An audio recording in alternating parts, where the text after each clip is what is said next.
as well. And just a real quick comment about the 911 system. 2 times I've called the non-emergency number to try to, get an officer for a reason. The thing is, when you call, and I'm sure some of you have experienced this if you call, when it was with Converse, someone answered right away. People want that phone answered. You call Bear County, the number, if you need this, press 1. If you need this, press 2. And it goes on and on. And then all of a sudden you finally get to the point you need to be, and it says all operators are currently on emergency calls. Please hold. I've been on hold, and I'm kidding you not, 10 minutes, and I finally have hung up. My daughter experienced the same thing just a few weeks ago. She was coming home one evening about 11:30 down here on 78. There was a guy walking in the middle of the road, she said, and she tried to get through and couldn't. She said she just gave up. So I'd like to make you a comment on that, sir. Why I made a comment about Northampton? Because Northampton, the back of Northampton was taken into the city, and it was not taken in at the exact day. And I can show you the contract, okay? But now 911, you knew I fought for 911. I'm going to tell you, sir, give me your vote, put me in as your mayor, and I'm going to rally very hard to get this communication center back, because I, above all, know what it was. I had my grandson murdered on the outskirts of, in Fields of Dover, on the outskirts of Converse, which we manned. And it took a while. 5 minutes would have saved a life. You vote me as your mayor, I will rally, because I know we need it back. They are citizens. I will give you for instance. Last year, it was so hot. A gentleman was walking down here by the school. He passed out. And we went and helped him. And we called and called. And a gentleman pulled his shirt off, and we got water, and we put it on him. It took 25 minutes to get to that gentleman. I know y'all's plight. I know your fight. And I know what's hard for y'all. I'm on the streets. I talk to the citizens. They call me, and I listen to them. And I have been walking all the time here since August the 31st. And this is what their main concern is, safety. And let me tell you about this 911. Let me tell you. And I do hear, I know a lot of people don't agree, but I'm not going to lie to you. I hear it, and they tell me. I know. And vote me in, because this big mouth is going to go downtown and try to get communication center back. Thank you, sir.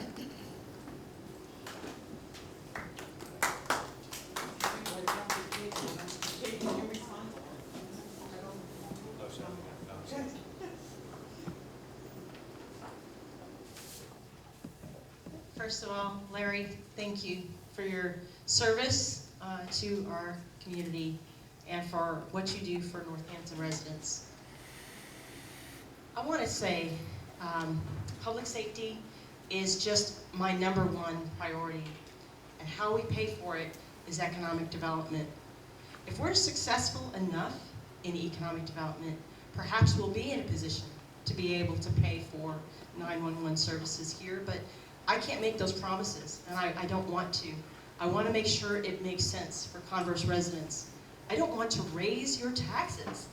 I voted against it. I was the only one who did. But the only reason we have to, is because we don't have enough economic development.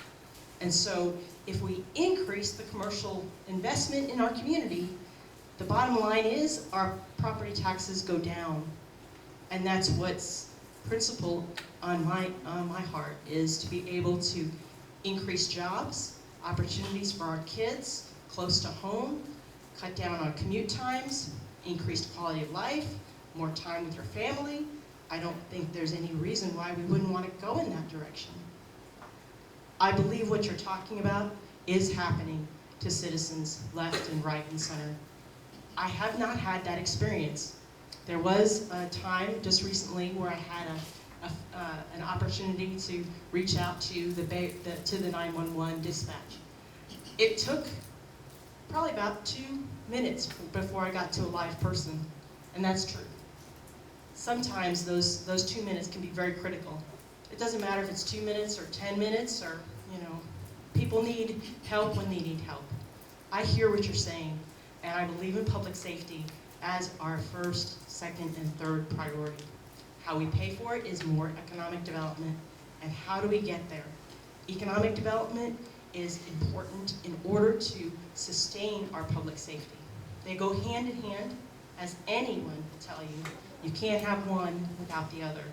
We need to focus on economic development and increase and improve our public safety services as much as we can, but within budget, because we have no economic development that is substantive, that is helping us keep our property taxes low.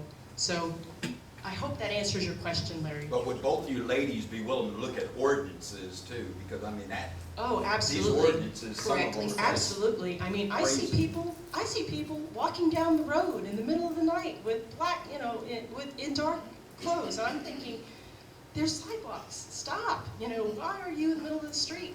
And there are lots of, reasonable things that we can do through ordinances that protect, our safety that we need to enforce too. I mean, enforcement is 9/10 of the battle too. And awareness. Right, and increasing revenue in order to enforce the law is principle. Our police officers are underpaid. They just are. They are. And it breaks my heart. I don't want to go any further because I might get emotional, but the bottom line is we need to provide that service to our citizens and be able to guarantee that you're going to be able to pick up the phone and get service when you need it. Mr. Larry, in the answer to your ordinance, and I apologize not answering that a while ago, but ordinance do need to be looked at because they're outdated, they're mandated, and some ordinances have been taken and turned around. So yes, we need to get a committee and head up a committee and look at our ordinance very closely.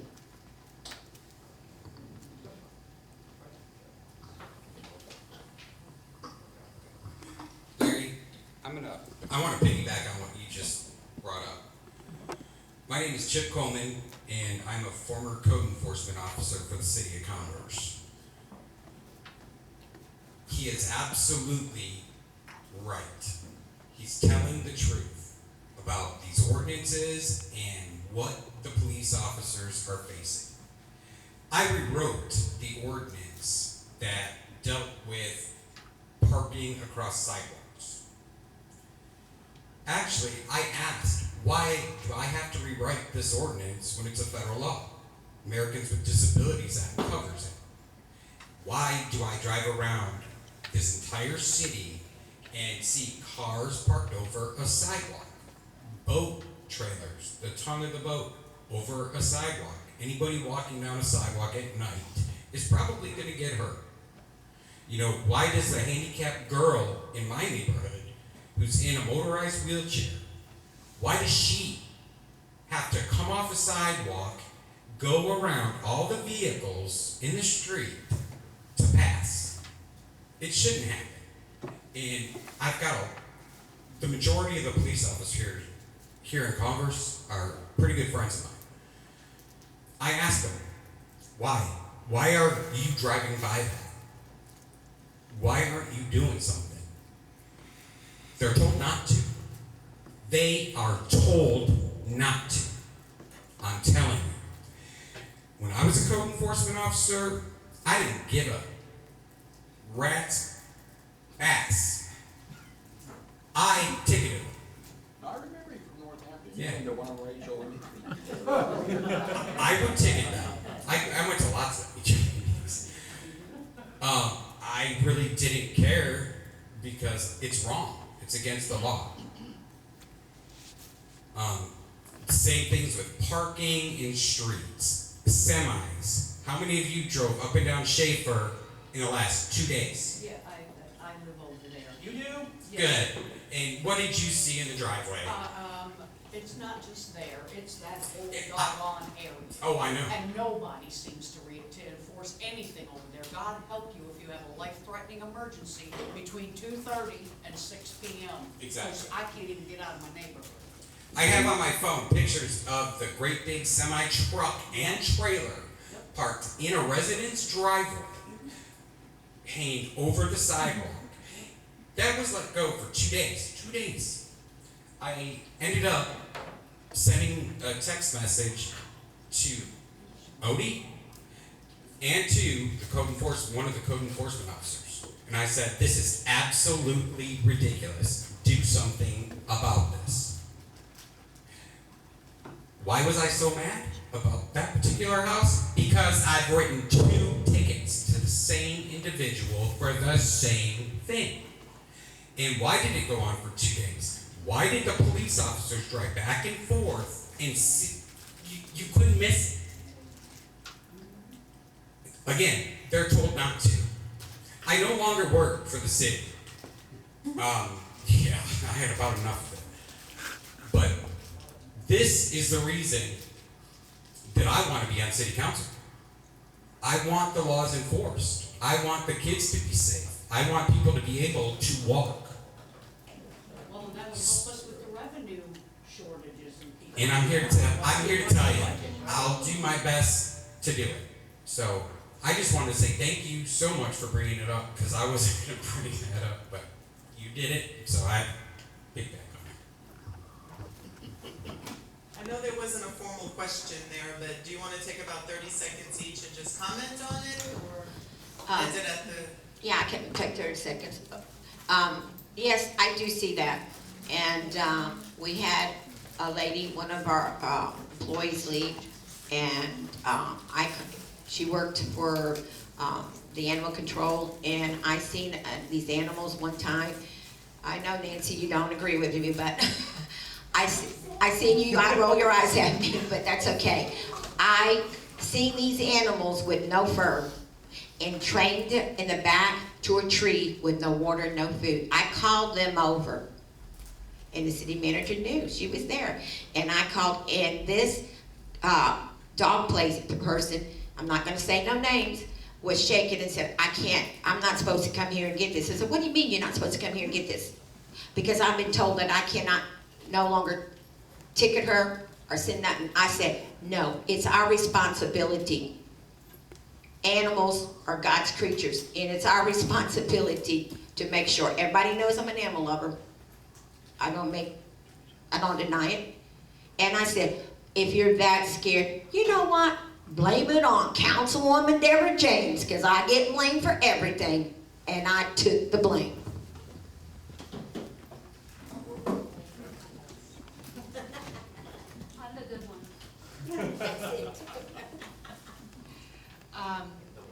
First of all, my hat is off to you, Chip. My hat is off to you. It is not an easy prospect to step from public service into elected public servanthood. And I am so proud of those that do. And I'm here to tell you, Chip, that the things that you say and the things that you do, whether you're elected or not, matter to me. And I really appreciate your service to our city. I want to say thank you. If you didn't hear it on your way out, I want you to know how much I appreciate what you did for the city of Converse. I appreciate it. Thank you.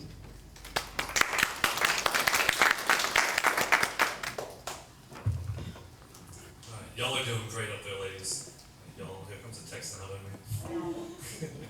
Alright, so this will probably ruffle some tail feathers, you know. But I think it is detrimental to, in our state right now, of what's going on in this country, and especially in the cities of these states. If elected mayor as being governmental head for Converse and the main focal point to the Texas governmental body, essentially to the governor of Texas, Essentially to the governor of Texas, if there were to be a state emergency, would you ensure the constitutional rights stay intact? There are many people in this